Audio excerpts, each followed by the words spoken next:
Once upon a time there was a Zen master who lived on a small island in the Honduran rainforest. The island was home to a small tribe of people who lived in harmony with nature. The Zen master was known for his wisdom and compassion, and he often taught the villagers about the importance of living in the present moment and not comparing oneself to others. One day a young man came to the Zen master and asked him for advice. The young man was very unhappy with his life. He compared himself to others and always felt like he was lacking. He was jealous of the other villagers who seemed to have everything. He wanted the Zen master to listen to the young man's story and then said, "You are comparing yourself to others, but you are not seeing yourself clearly. You are a unique individual with your own gifts and talents. You are not meant to be like anyone else. You are meant to be yourself." The young man was confused. "But how can I be happy if I am not like everyone else?" he asked. The Zen master smiled. "Happiness is not about being like everyone else," he said. "Happiness is about being content with who you are. It is about accepting yourself for who you are, flaws and all. When you stop comparing yourself to others, you can start to appreciate your own unique gifts and talents. You can start to see yourself clearly, and you can start to be happy." The young man thought about what the Zen master had said. He realized that he had been so focused on comparing himself to others that he had forgotten to appreciate his own unique gifts and talents. He decided to follow the Zen master's advice and start to see himself clearly. The young man began to focus on his own strengths and weaknesses. He started to appreciate his own unique personality and his own unique perspective on the world.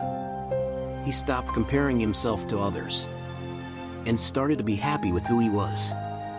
The young man's story is a reminder that we should not compare ourselves to others.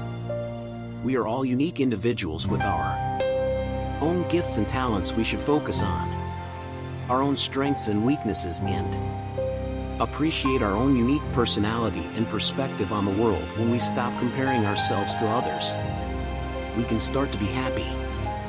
The Zen master story is also a reminder that we are all connected to nature. The island in the Honduran rainforest is a symbol of nature. The villagers who lived on the island were in harmony with nature. They lived a simple life and they were content. We can learn from the villagers on the island. We can learn to live in harmony with nature. We can learn to live a simple life. We can learn to be content. When we live in harmony with nature, we are happier. When we live a simple life, we are happier. When we are content, we are happier. So let's stop comparing ourselves to others. Let's focus on our own strengths and weaknesses. Let's appreciate our own unique personality and perspective on the world. Let's live in harmony with nature. Let's live a simple life. Let's be content. When we do these things, we will be happier. Here are tips to stop comparing yourself to others. Be aware of your triggers. What makes you start comparing yourself to others? Is it social media, conversations with friends, or something else? Once you know what your triggers are, you can start to avoid them or develop strategies for coping with them. Focus on your own strengths and accomplishments. Everyone has their own unique strengths and accomplishments. Make a list of your own and take some time to appreciate them. Remember that everyone is on their own journey. Just because someone else is doing something you want to do doesn't mean they're doing it better than you. Everyone is on their own unique journey, and there's no one right way to do things. Be kind to yourself. Comparing yourself to others can be tough on your self-esteem. Kind to yourself and remember that you are worthy of love and respect no matter what. Professional help if needed. If you're struggling to stop comparing yourself to others, it may be helpful to seek professional help. A therapist can help you understand why you compare yourself to others and develop strategies for coping with it.